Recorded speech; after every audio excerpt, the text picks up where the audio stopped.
jawabanku. Ku pun tahu ku tak pernah sendiri, sebab Engkau Allah yang menggendongku. Tanganmu membelaiku, cintamu memuaskanku. Kau mengangkatku ke tempat yang tinggi. Janjimu seperti fajar pagi hari, dan tiada pernah terlambat bersinar. Cintamu seperti sungai yang mengalir, dan ku tahu betapa jalan kasih-Mu.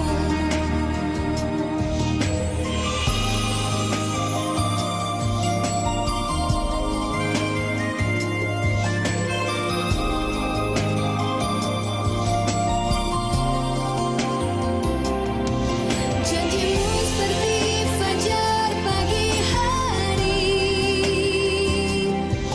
dan tiada pernah terlambat bersinar.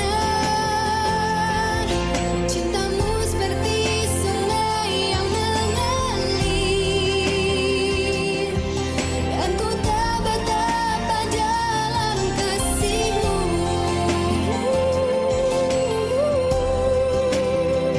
Dan tiada pernah terlambat bersinar. Cintamu seperti sungai yang mengalir, dan ku tahu betapa jalan kasih-Mu. Dan ku tahu betapa jalan kasih-Mu.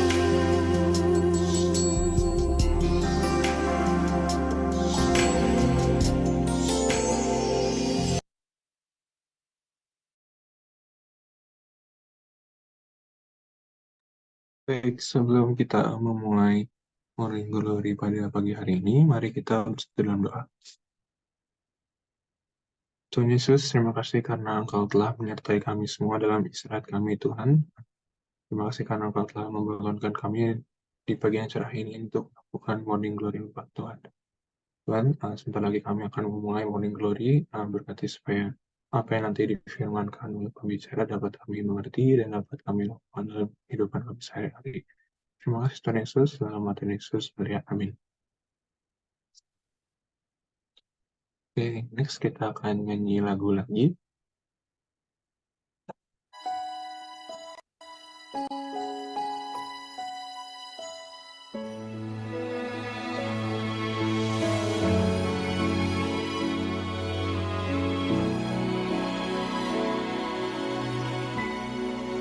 Betapa ku mencintai segala yang telah terjadi. Tak pernah sendiri jalani hidup ini, selalu menyertai. Betapa ku menyadari di dalam hidupku ini, Kau selalu memberi rancangan terbaik oleh karena kasih. Bapa, sentuh hatiku, ubah hidupku menjadi yang baru, bagai emas yang murni. Kau membentuk bejana hatiku. Bapa, ajarku mengerti sebuah kasih yang selalu memberi, bagai air mengalir.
Baik, untuk Kak Jenny dipersilakan membawakan firman. Baik, terima kasih. Sebelum kita dengar isi firman Tuhan, mari sama-sama kita satukan hati, mari sama-sama kita berdoa. Bapak, kami mengucap syukur buat pagi yang indah. Terima kasih Tuhan Yesus, kalau kami masih bisa bangun. Tuhan kasih kami istirahat yang baik, istirahat yang cukup. Kami mengucap syukur Tuhan. Tuhan, kalau sebelum kami menjalani aktivitas kami hari ini, kami mau cari dulu wajah Tuhan. Kami mau tahu dulu isi hati Tuhan. Berfirmanlah Tuhan, biar Tuhan taburkan firman yang baru di setiap hati kami. Biar sungguh Tuhan, setiap firman yang ditaburkan bisa bertumbuh dan berbuah lebat buat setiap kami dan menjadi dampak buat setiap orang-orang di sekitar kami. Tuhan berkati setiap firman yang akan diberikan. Tuhan pakai lidah bibir hambamu. Tuhan, hambamu terbatas, tapi biar sungguh Tuhan, lewat keterbatasan hambamu, kuasamu menjadi sempurna. Nyatakan kemuliaan-Mu Tuhan, sembunyikan hambamu di balik salib-Mu. Terima kasih Tuhan Yesus, terima kasih Bapa. Kami mengucap syukur di dalam nama Yesus kami telah berdoa. Haleluya. Amin. Shalom teman-teman semua, shalom Pak Saulan, shalom Pak Septo. Senang banget saya diberi kesempatan lagi, suatu kehormatan buat saya bisa sharing mungkin ya, bukan firman sih, lebih ke sharing. Sebelumnya mungkin perkenalan dulu, nama saya Jenny, saya dari PMK FKG. Namun apa ya, sekarang udah nggak di Jatinangor karena sekarang saya sudah masuk ke masa klinik, udah di RSGM Unpad di Sekeloa, kalau teman-teman yang tahu mungkin ya.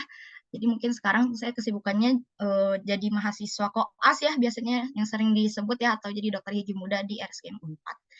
Mungkin segitu dulu kali ya perkenalannya. Boleh di-share screen mungkin ya, teman-teman panitia. Boleh dibantu share screen.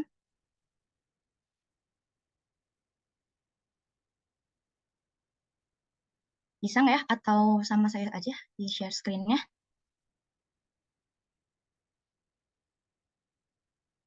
Coba langsung aja, Ci. Oh ya udah. Oke, saya izin share screen ya.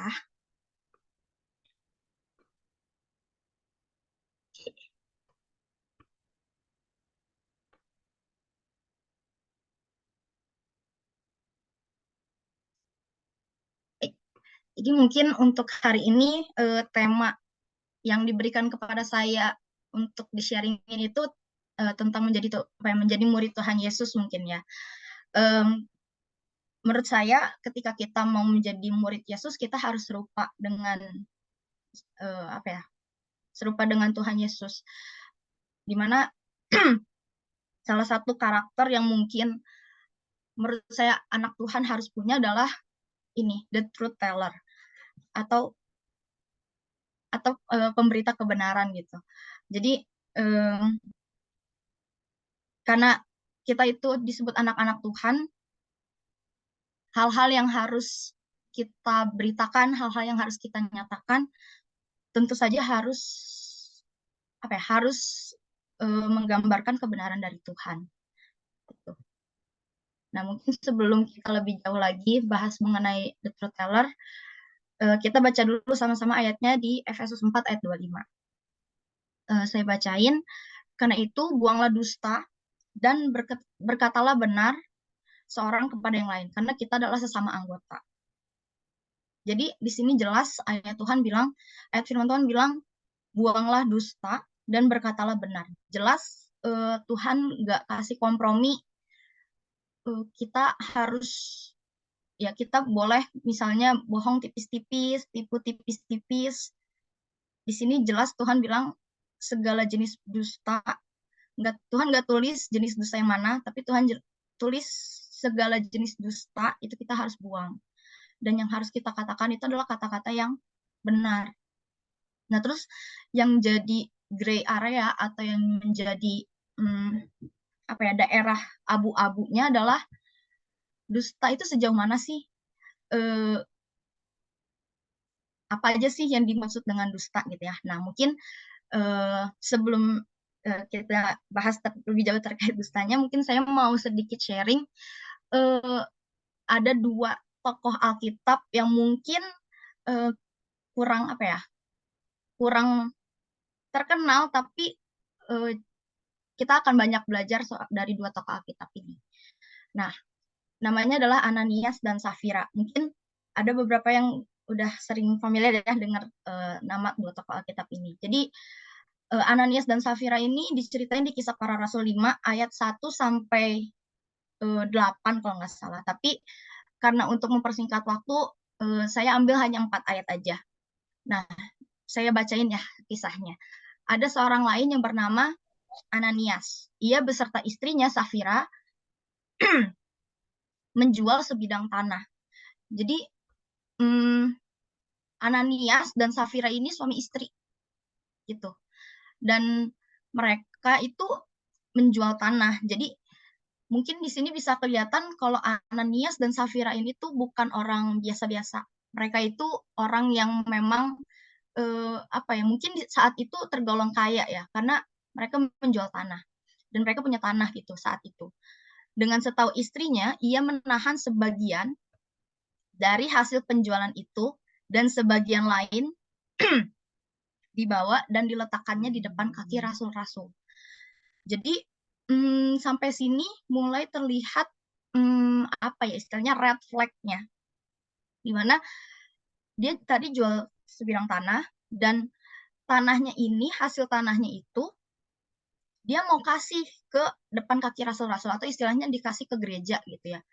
Tapi yang menjadi masalah di sini adalah sebagian dari hasil penjualan itu ditahan oleh Ananias dan Safira. Sementara yang diberikan ke kaki rasul-rasul, ke rasul-rasul itu hanya setengahnya lagi, hanya sebagiannya lagi.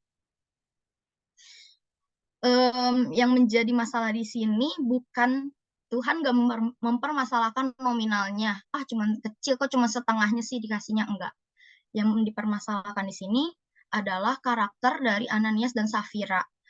Di mana Ananias dan Safira itu mereka apa ya, berkonspirasi. Mereka tuh bekerja sama untuk melakukan hal yang salah. Mereka mungkin mengaku ke depan rasul-rasul ini seluruh hasil penjualannya, tapi padahal itu nggak seluruhnya, itu hanya sebagian. Nah, di situ mulailah masuk dosa dusta, dosa kebohongan. Gitu. Baca lagi selanjutnya ayat 3. Nah, ditegurlah oleh Rasul Petrus. Tetapi Petrus berkata, Ananias, mengapa hatimu dikuasai iblis, sehingga engkau mendustai Roh Kudus dan menahan sebagian dari hasil penjualan tanah itu? Selama tanah itu tidak dijual, bukankah itu tetap kepunyaanmu? Dan setelah dijual, bukankah hasilnya juga tetap dalam kuasamu? Mengapa engkau merencanakan perbuatan itu dalam hatimu? Engkau bukan mendustai manusia, tetapi mendustai Allah. Nah, di sini Rasul Petrus menegur kenapa apa ya? Di sini juga kita bisa baca bahwa hal yang mungkin bisa bikin seseorang itu jadi berdusta, jadi berbohong, jadi ada kecenderungan untuk menipu adalah hatinya. Hati kita, ketika hati kita nggak jaga hati dengan baik, kita nggak minta Roh Kudus untuk selalu tolong, untuk selalu koreksi hati kita, hati-hati hati kita dikuasai iblis. Hati-hati, jangan-jangan hati kita udah salah, motivasi kita udah salah. Karena apa yang keluar dari mulut itu keluar dari hati. Dan ketika hati kita salah, jangan aneh kalau perkataan kita juga jadi salah gitu. Dan di sini juga Rasul Petrus bilang, selama tanah itu tidak dijual, bukankah itu tetap kepunyaanmu? Setelah dijual, bukankah hasilnya itu juga tetap dalam kuasamu? Artinya gereja tuh nggak minta, kita tuh nggak minta loh hasilmu kalau kamu jual, kamu enggak, ya kalau kamu ngasih itu sesuai kerelaan hatimu. Tapi jangan mendustai Allah. Yang kamu dustai itu bukan manusia loh. Yang lagi kamu bohongin tuh bukan manusia. Mungkin manusia nggak tahu kamu ngapain, tapi Tuhan tahu gitu. Dan kalau misalnya teman-teman nanti lanjut baca lagi di ayat selanjutnya, Ananias dan Safira ini akhirnya mati dan matinya mengenaskan. Seketika Rasul Petrus itu tegur Ananias itu langsung mati. Dan beberapa jam kemudian istrinya Safira juga mati. Jadi konsekuensi dari mendustai Allah tuh besar loh. Konsekuensinya itu mengerikan. Jadi jangan main-main. Nah, dari kisah Ananias dan Safira ini saya mau kasih beberapa do and don'ts mungkin ya. Becoming the truth teller, menjadi seorang pemberita kebenaran, apa sih yang harus dilakukan, apa sih yang tidak boleh dilakukan. Yang pertama, jelas the truth teller, pembawa kebenaran, lawan kata kebenaran ya kebohongan. Kita nggak boleh berbohong. Jelas banget. Kita baca dulu ayatnya di Amsal 27 ayat 5-6. Lebih baik teguran yang nyata-nyata daripada kasih yang tersembunyi. Seorang kawan memukul dengan maksud baik, tetapi seorang lawan mencium secara berlimpah-limpah. Jelas banget kita nggak boleh berbohong ya, karena seseorang ketika sudah berbohong,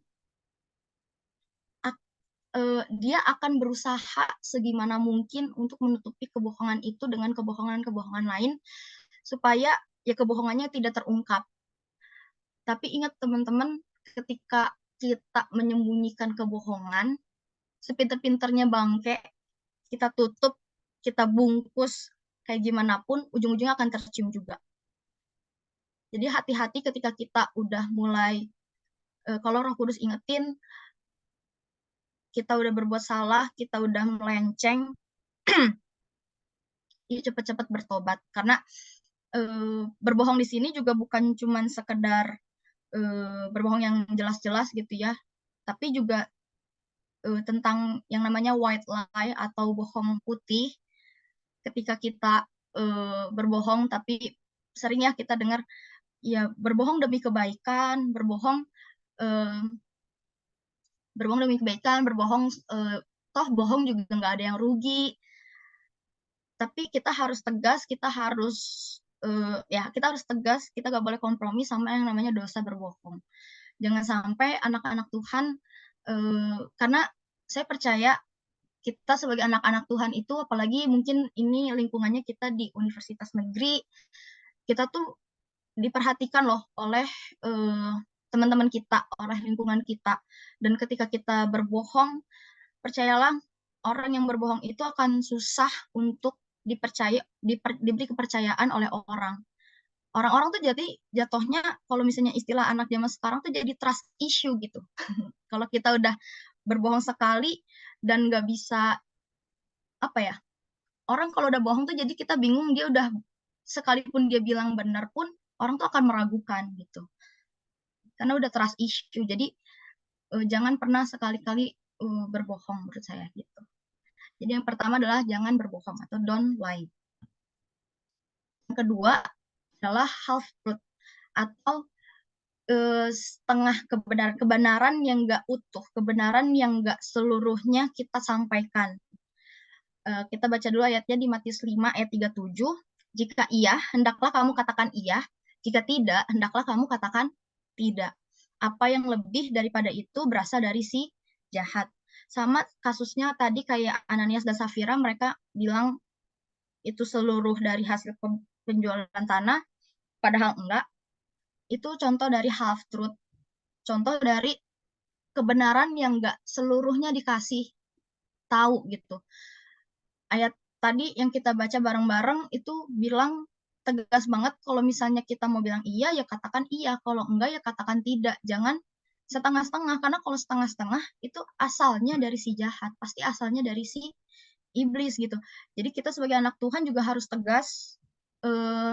Kalau misalnya kita tahu kebenaran, kita kasih tahu seluruhnya. Misalnya kita punya cerita tentang apa ya, tentang kronologis sesuatu, ceritakan seluruhnya. Mungkin kalau misalnya yang paling sering kita temuin dalam kejadian sehari-hari itu, misalnya kita tahu nih cerita tentang teman kita, atau mungkin kita misalnya ada gesekan nih sama teman kita, terus kita ajak temen kita yang lain nih, yang sohib banget, yang udah bestie banget misalnya, kita ceritain nih, gue nggak suka nih sama si ini karena ini. Jadi kita cuma ceritain half truth, setengah kebenaran dari posisi kita doang. Kita nggak pernah ceritain atau kita nggak pernah memberikan kesempatan, peluang cerita dari point of view-nya dia. Nah, itu juga salah satu contoh half truth. Jadi berusahalah untuk mengetahui kebenaran dari berbagai point of view. Jadi itu yang kedua, jangan menjadi pemberita kebenaran yang setengah-setengah. Yang ketiga, yang ketiga adalah rumor. Rumor atau gossiping atau hoax. Ayatnya di Matius 12 ayat 37, karena menurut ucapanmu engkau akan dibenarkan dan menurut ucapanmu pula engkau akan dihukum. Jelas banget juga ya ini yang namanya rumor, apalagi sekarang info bertebaran di mana-mana. Kita sebagai anak-anak Tuhan nggak boleh menjadi agen penyebar gosip, nggak boleh jadi agen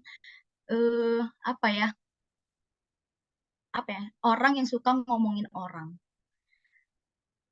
Mungkin di sini aku tadi lihat banyak mahasiswa kita yang maksudnya kita kalau misalnya bergaul, yuk usahain kalau misalnya teman kita mungkin udah mulai melenceng, udah mulai mengasih topik pembicaraan yang kayaknya nggak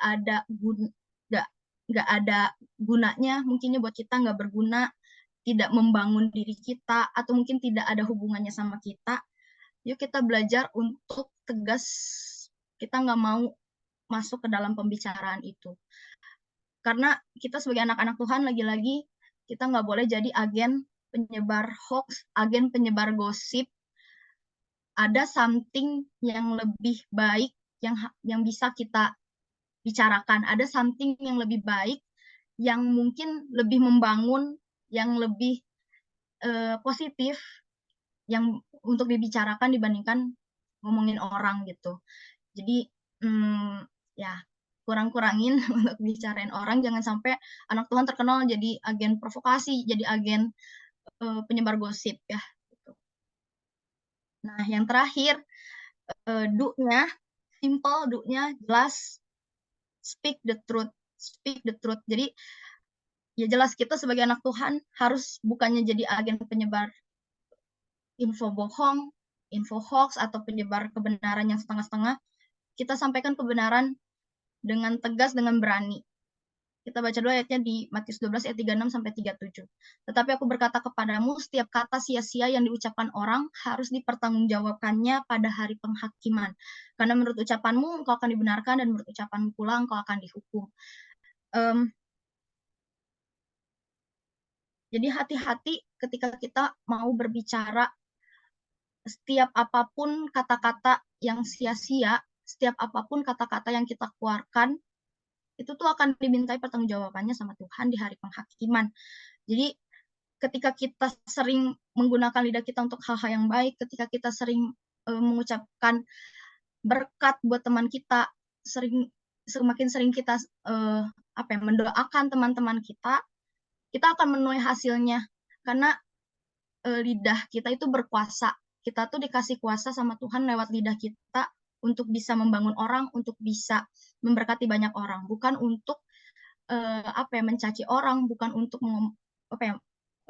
ngomongin orang, tapi ayo pakai lidah bibir kita itu untuk jadi berkat lewat hal-hal simpel, lewat hal-hal yang sederhana. Mungkin kita nggak bisa bantu semua orang dengan materi kita, karena materi kita mungkin terbatas. Kita mungkin nggak bisa bantu semua orang dengan tenaga kita, karena tenaga kita juga terbatas, waktu kita juga terbatas. Tapi lewat hal sederhana, lewat kata-kata yang membangun, lewat kata-kata atau kita sharing firman Tuhan juga, itu tuh ada kuasa dan itu bisa menghidupkan mungkin hati yang lagi lemah, menguatkan hati yang lagi lemah. Aku percaya di sini teman-teman, kita sebagai anak-anak terangnya Tuhan, kita punya peran terutamanya di kampus kita, di perkuliahan kita untuk jadi terangnya Tuhan. Salah satu caranya adalah lewat ini. Ayo kita jadi agen-agen penyebar kebenarannya Tuhan. Jangan jadi hal-hal yang negatif seperti itu. Nah, saya sering bilang ke orang-orang terdekat saya, kalau misalnya kita tuh jadi orang jujur tuh bukan berarti kita tuh jadi bisa gampang dibodoh-bodohin orang. Atau mungkin apa ya, kalau misalnya mungkin di dunia kerja kayak, lu mah nggak mungkin lah bisa dipromosiin kalau misalnya jujur-jujur aja, nggak mungkin bisa naik gitu posisinya kalau jujur-jujur aja, ya harus ada sedikit-sedikit ininya lah, triknya lah, segala macam. Aku mau bilang, orang jujur itu bukan berarti kita nggak tegas, orang jujur itu bukan berarti kita jadi orang yang gampang dibodoh-bodohin. Aku selalu ingetin ayat ini, Matius 10 ayat 16. Lihat, aku mengutus kamu seperti domba ke tengah-tengah serigala. Sebab itu hendaklah kamu cerdik seperti ular dan tulus seperti merpati. Jadi kita itu diajarkan sama Tuhan enggak cuman tulus seperti merpati, tapi kita juga harus cerdik seperti ular. Jangan jadi orang orang yang polos, yang lugu gitu. Tapi aku percaya kita harus minta hikmat dari Tuhan buat supaya kita tuh cerdik seperti ular. Bukannya licik ya, kalau ular kan terkenalnya sama licik, jahat gitu. Tapi kita ambil positifnya dari ular itu cerdiknya. Dan menurut saya cerdik ini tuh nggak bisa diajarin gitu. Kita harus minta sama Tuhan. Kita harus minta hikmat dari Tuhan. Gitu ya. Mungkin sekian sharing dari saya. Yuk sama-sama kita satukan hati, kita berdoa kembali. Bapak, kami mengucap syukur buat firman yang sudah dibagikan. Terima kasih Tuhan Yesus, biar Tuhan yang ajar setiap kami buat jadi pemberita-pemberita kebenaran, buat kami bisa jadi terangnya Tuhan lewat lidah kami, biar lewat lidah kami Tuhan ada banyak kebenaran, ada banyak perkataan-perkataan yang membangun, ada banyak perkataan-perkataan yang memberkati orang-orang di sekitar kami. Ampuni kami Tuhan kalau misalnya kami selama ini masih salah menggunakan lidah kami, kalau masih ada kata-kata cacian, masih ada kata-kata yang gak berkenan di hadapan Tuhan, kami minta ampun Tuhan Yesus, biar sungguh Tuhan hari demi hari Tuhan yang terus murnikan lidah kami, Tuhan yang terus berikan kami hikmat, supaya kami di tengah pergaulan kami, di tengah lingkungan kerja kami bisa tetap jadi terangnya Tuhan lewat lidah kami bisa tetap membagikan kasih-Nya Tuhan lewat lidah kami. Pakai kami Tuhan Yesus, biar sungguh ada banyak orang bisa dimenangkan lewat lidah kami Tuhan. Terima kasih Tuhan Yesus, kami mengucap syukur. Di dalam nama Yesus kami telah berdoa, haleluya, amin. Terima kasih, saya kembalikan lagi ke MC. Oke, puji Tuhan. Terima kasih Kak Jenny atas sharing firman-Nya. Semoga kita dan semua dalam Zoom ini dapat terberkati dari sharing firman. Oke, selanjutnya kita akan doa syafaat. Boleh untuk Gloria membawa doa. Oke, mari kita satukan hati kita bersatu di dalam doa. Tuhan, kami mengucap syukur kembali atas anugerah-Mu yang melimpah, sehingga kami dapat bersekutu kembali di Morning Glory pada pagi hari ini. Saat ini Tuhan, kami naikkan doa syafaat kami kepadamu. Pertama-tama Tuhan, kami memohon padamu untuk memberikan kesehatan bagi seluruh peserta yang bergabung dalam Zoom Meeting Morning Glory UNPAD ini, baik para dosen, alumni, eksternal, dan para mahasiswa UNPAD. Kiranya kami selalu sehat dan Engkau berikan kekuatan untuk kami dapat menjalankan aktivitas sehari-hari dengan lancar. Tuhan, kami juga memohon agar Engkau memberikan pekerjaan bagi setiap alumni yang sedang mencari pekerjaan dan menyertai setiap pekerjaan bagi yang sudah memiliki pekerjaan. Biarlah Tuhan, setiap usaha dan pekerjaan yang dilakukan dapat menjadi berkat bagi sesama. Kami juga memohon padamu untuk memberikan kelancaran bagi para pengurus PMK UNPAD dalam menyelesaikan kuliah, agar kami dapat menyelesaikan tugas akademik kami dengan baik dan sukses dalam pencapaian tujuan kami masing-masing. Tuhan, kami juga berdoa buat kegiatan mentoring yang sedang berlangsung. Kiranya Engkau yang memberkati baik teman-teman pementor yang menyampaikan materi maupun adik-adik angkatan 2023 yang menerima ajaran. Biarlah melalui kegiatan mentoring tersebut, namamu semakin dipermuliakan dan adik-adik angkatan 2023 juga dapat lebih mengenal Engkau dan merasakan kasih-Mu selama mereka berkuliah di UNPAD. Kami juga berdoa buat setiap program kerja PMK UNPAD, khususnya Natal UNPAD 2023 yang saat ini rekrutmen panitianya sedang berlangsung. Biarlah Tuhan yang menuntun para pengurus PMK UNPAD dalam mempersiapkan dan melakukannya. Agar ke depan setiap program kerja yang ada dapat berjalan dengan lancar, dan setiap tujuan dari program kerja dapat tercapai dengan baik. Kiranya Tuhan, setiap program kerja yang ada dapat memberikan manfaat bagi banyak orang dan menjadikan PMK Unpad sebagai organisasi yang lebih baik lagi.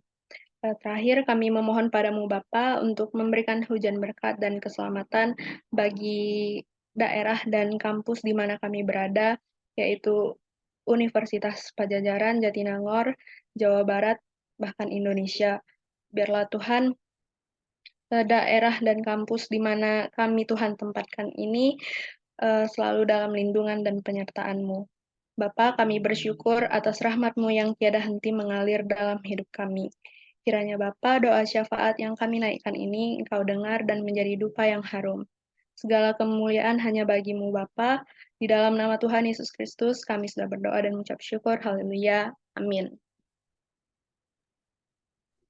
Terima kasih Glo atas bawahan doanya.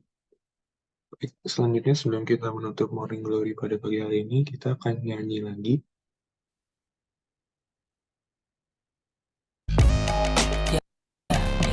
If you would taste the goodness of the Lord, it would change your life forever. Mike, sing that part. Yeah. Kecaplah dan lihatlah betapa baiknya Tuhan itu. Rasakan dan nikmati kasih setia Tuhan. Kecaplah dan lihatlah betapa baiknya Tuhan itu. Rasakan dan nikmati kasih setia Tuhan.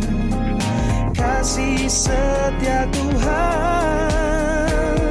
Syukur bagimu Tuhan, segala hormat bagimu Tuhan, Allah yang mengasihiku, Allah yang memeliharaku selamanya. Saat ku tertindas terkekang oleh masalah, saat prahara membangkitkan amarah, pilihan di hadapan bingung ku rasakan, pada kasih-Mu jawaban ku dapatkan. Hanya satu nama, hanya satu arah, berserah padanya, hanya satu cara. Ku kecapi, lalu ku resapi, kasih-Nya membara, begitu berapi. Kecaplah dan lihatlah betapa baiknya Tuhan itu. Rasakanlah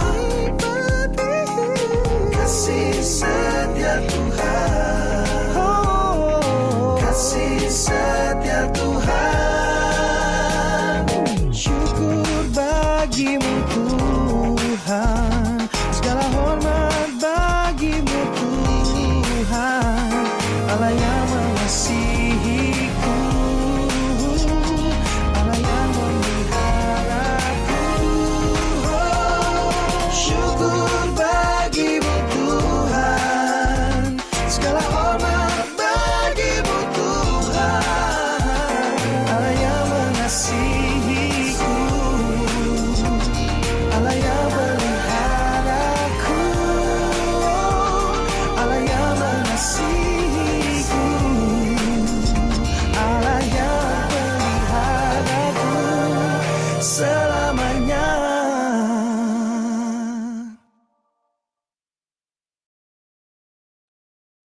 Baik, untuk menutup momogi, dipersilakan Kak Jenny untuk mendoa penutup. Baik, mari sama-sama kita satukan hati, kita berdoa. Bapak, kami mengucap syukur untuk Morning Glory hari ini. Terima kasih Tuhan Yesus buat satu persekutuan yang indah bersama teman-teman PMKU dari setiap fakultas yang ada, bersama para dosen yang ada. Terima kasih Tuhan Yesus, biar sungguh Tuhan berkati Morning Glory ini semakin hari, semakin bisa memberkati setiap kami Tuhan. Aku berdoa untuk setiap panitia yang ambil bagian dalam Morning Glory ini, Tuhan yang terus berikan kekuatan, Tuhan yang terus tambahkan hikmat, supaya Morning Glory ini bisa semakin hari semakin menjangkau banyak jiwa. Engkau yang berikan berkat-Mu melimpah buat setiap panitia yang ambil bagian Tuhan. Berdoa juga untuk setiap para dosen, untuk setiap staf Universitas Padjadjaran yang ada Tuhan, biar Engkau yang berikan hikmat, Engkau yang berikan juga kasih-Mu Tuhan, biar ketika mereka ngajar, mungkin ketika mereka memberikan materi dalam perkuliahan yang ada, Tuhan Engkau yang berikan kasih-Mu, biar mereka bisa melayani melewat pekerjaan mereka dengan hati, dan bisa memberkati setiap kami mahasiswa yang ada lewat ilmu-ilmu mereka, Tuhan. Terima kasih juga buat setiap mahasiswa yang hadir, Tuhan, yang mungkin bayar harga untuk pagi-pagi ketemu dulu sama Tuhan, biar Tuhan yang berikan terus hikmat-Mu, Kau yang berikan terus berkat-Mu melimpah untuk setiap anak-anak-Mu di tempat ini, Tuhan. Terima kasih, Tuhan. Terima kasih. Segala hormat, pujian hanya bagi nama-Mu. Di dalam nama Yesus kami telah berdoa. Haleluya. Amin. Amin. Terima kasih Kak Jenny atas sharing firman-Nya di Ngomongi kali ini. Oke, sebelum kita diskusi, boleh kita dokumentasi dulu teman-teman. Boleh on cam, karena kita akan dokumentasi.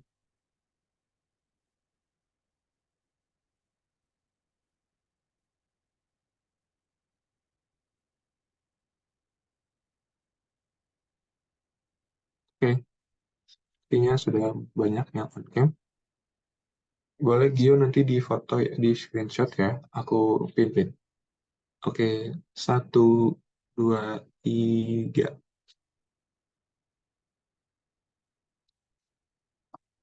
Oke, untuk slide selanjutnya juga ya. Sebentar ya. 1, 2, 3. Oke, terima kasih yang sudah on cam. Selanjutnya untuk sesi diskusi, saya berikan ke Pak Sawan. Ya, salam. Tuhan memberkati kita semua. Terima kasih buat yang bertugas, buat Jenny, alumni, maupun LP ya, mahasiswa di sini yang hadir ya.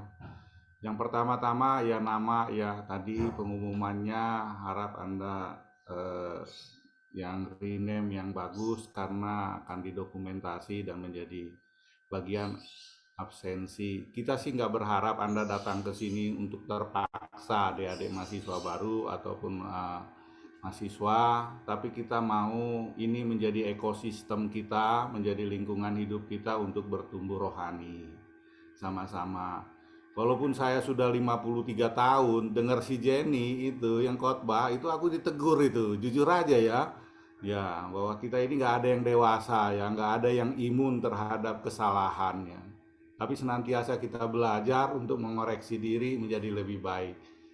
Ya, itu yang saya dapat. Terima kasih ya Jen. Saya mungkin minggu-minggu ini kita akan belajar tentang menguasai lidah ya. Karena dengan lidah kita dibenarkan dan dengan lidah pula kita akan dihukum. Itu Matius 12 ayat 37. Itu bagus sekali ya. Penting untuk minggu ini pertumbuhan rohani kita, bagaimana kita menguasai lidah. Karena lidah itu adalah nakoda, sebuah kapal besar ditentukan oleh lidahnya. Tubuh kita, kehidupan kita, masa depan kita, hidup matinya kita ditentukan oleh lidah kita. Ini suatu hal yang bagus ya, yang luar biasa. Terima kasih juga untuk teman-teman ya. Selamat mungkin ya menjalani minggu ini. Waktu kita ya tinggal 15 menit lagi. Selamat belajar. Jangan lupa ajak juga kawan-kawan supaya kegiatan kita ini menjadi lebih bertumbuh bersama, lebih aktif lagi. Itu aja mungkin dari saya. Mungkin di sini ada Sri Lenta atau dari pengurus yang lain yang mau mengumumkan hal yang penting dari LP. Silahkan.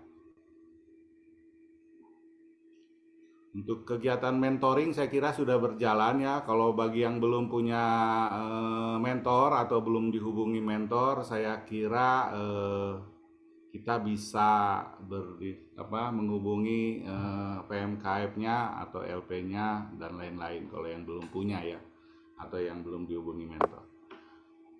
Atau ada di sini yang mau bertanya, mungkin ada 1 menit, 2 menit untuk kita diskusi di sini. Silakan buat adik-adik. Sri ada nggak di sini? Nah, di sini ada senior kita juga, ada abang senior kakak yang mau tanya ini masalah lidah ini ya.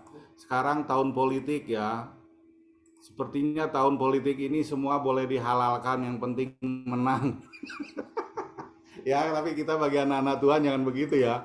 Di tahun politik ini semua bisa ya ngeri ya contoh-contoh yang tidak bagus ya.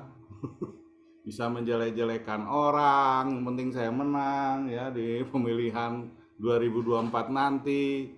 Itu malah masuk ke semua lini ya tahun politik ini ya. Dunia sepertinya menggarami gereja saat ini ya. Bukan gereja yang menggarami dunia ya, sepertinya banyak juga dia di pelayanan kita waspadai itu ya. Malah saling caci memaki, saling menjelek-jelekan gitu kan. Nah, ada yang mau bertanya nggak ini? Atau satu saya, Jen, gimana kita bisa mengatasi dan kita bisa menguasai lidah? Itu pengalaman Jen, silakan Jen. Itu aja lah satu dari saya. Oke, Pak. Berat ya, Pak, pertanyaannya. Aduh. Ya, kalau misalnya ditanya gimana cara menjaga lidah, ya jujur saya juga masih belajar banyak, Pak. Karena ya saya juga masih manusia, saya juga kadang masih beberapa kali sering keceplosan gitu ya, kayak susah memang ya di firman Tuhan juga kan dibilang lidah tuh bagian kecil tapi memang menguasai seluruh tubuh kan. Memang susah untuk mengendalikan organ tubuh kita yang kecil ini. Cuman balik lagi tadi mungkin balik lagi ke hati sih kalau menurut saya, Pak. Jadi itulah pentingnya kita untuk cek hati kita tiap hari, jaga hati, jangan sampai hati kita tuh yaitu terkontaminasi sama hal-hal yang jahat. Makanya penting untuk tiap hari itu kita isi hati kita dengan firman Tuhan, isi hati kita dengan hal-hal yang baik, dengan firman-firman Tuhan. Jadi ya saya percaya apa yang keluar dari mulut itu keluar dari hati. Nggak mungkin orang mulutnya misalnya baik kalau hatinya jahat, dan juga mungkin juga orang kalau mulutnya jahat hatinya baik gitu. Apa yang keluar dari mulut itu keluar dari hati. Jadi ya menurut saya ya saya juga masih berproses ya Pak. Bukan saya yang paling nggak. Saya juga masih jauh banget dari perfect untuk soal lidah. Tapi ya itu harus jaga dari hatinya menurut saya. Ya itu Pak. Oke. Ini itu ya Pak. Makasih. Ya, ada mungkin Bang Leo mau tambahkan? Bang Leo biasanya mau nambahkan? Udah keluar ya Bang Leo? Masih ada. Silakan mau nambahkan Bang Leo mengenai lidah ini. Lidah. Lidah memang tidak bertulang ya, jadi susah untuk direm. Kalau saya sih itu yang dikatakan Jenny udah ya setuju gitu. Tapi ada juga tuh yang bisa membantu tadi kan trik-trik tadi katanya ya. Apa tuh? Ini urusannya Pak Septo nih. Ayatnya saya nggak pernah hafal nih. Karena ada katanya yang gitu dalam banyak perkataan banyak pelanggaran gitu kan ya. Ya kalau gitu kan tadi kan jaga hati katanya. Kalau kamu mau berpendapat, kalau mau bicara udah dalam hati aja, nggak usah sampai banyak kata. Jadi simpelnya nggak usah banyak ngomong, udah aja. Kalau kita mau mengkritik, mau ini kan ya dalam hati aja kan, gak ada yang tahu gitu kan. Ada Bang Rizdo, alumni nih Bang Rizdo. Masih ada nggak Bang Rizdo? Ada pesan? Rizdo udah out belum ya? Oke, ya terima kasih. Saya kira waktunya sudah habis. Selamat berjuang, selamat menjadi penguasa-penguasa lidah dan menjadi pemenang di ini ya dalam ya Amsal 10 ayat 19, dalam banyak bicara pasti ada pelanggaran. Ya, oke. Makasih Bang Septo. Sama-sama Pak, itu Dr. Leo selalu. Iya, jadi Alkitab yang hidup. Saya kira sudah cukup ya adik-adik, mahasiswa maupun kawan-kawan. Tuhan memberkati kita, selamat berjuang, selamat menjalani hidup ini dengan berkat Tuhan dan menguasai perjuangan lidah kita. Tuhan memberkati. Saya tutup Memberkati aja ya. Bapak Ibu semua. Jenny, Jenny ya. Santi Cifuni ya. Terima kasih. Dr. Leo, Pak Lamro, Nusantara, teman-teman semua ya. Persoalan. Semua Bang Lamro, thank you. Terima kasih yang bertugas teman-teman semua pagi ini. Semangat. Ya.